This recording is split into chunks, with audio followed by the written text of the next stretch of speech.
In this video, I'm going to log in as a student so I can see what their view looks like. So I'm just going to log out of the admin, and you just need to know sort of what I'm logging in directly as a student. So I need to know their username, and I need to know their sort of PIN number, their password. So I've got that from options or that saved spreadsheet. When I go submit, I'm in as the student, as Sarah. So here we go, extra information. Click here for the example. So that's options giving you an idea of how to use tools. Click here for course information. So this is the link which you specified in options. So when I do that one, okay, I've got a typo in my web address. So again, it's almost I did that by on purpose. So that web address, double check it, because I cannot edit it in tools. So whilst I'm doing my testing phase, I realise I've messed that one up.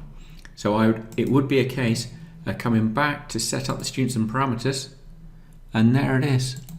You've probably shouted at me in the other videos. I would have to sort of correct that one and export out the data again. So I do have a problem, but I won't worry about that at the moment.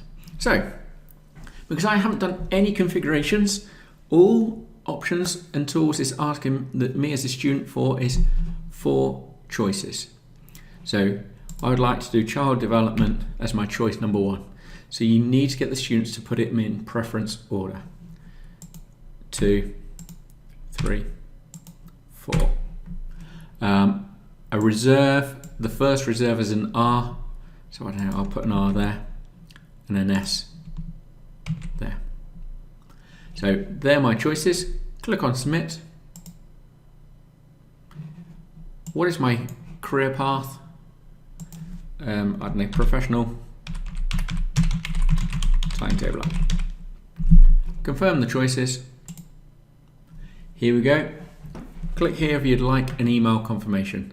So they can obviously click on here, type in the email address, submit, and that will email out a confirmation email to Mr. and Miss Services. So now when I log out as the student view, if I log back in to the admin side,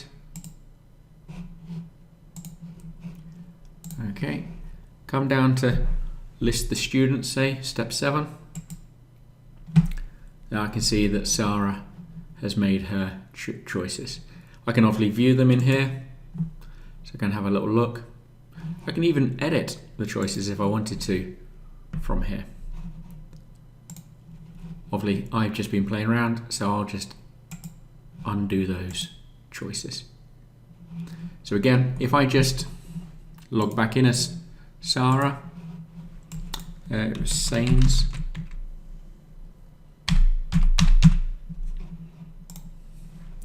so let me just put in, I know, choice 1, choice 2, choice 3, and that's it. If I go submit, it says please select 4 options, plus a reserve, plus a second reserve. And that's all because back in options, let's come back to the populations.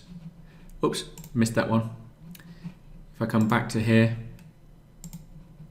I've got that ticked. So I'm forcing them to do 4 choices plus the reserve 1 plus the reserve 2. Whereas if that was deselected, it would have let me just submit those 3 choices. Okay. Now let's toggle back to the web. Let me just log out again.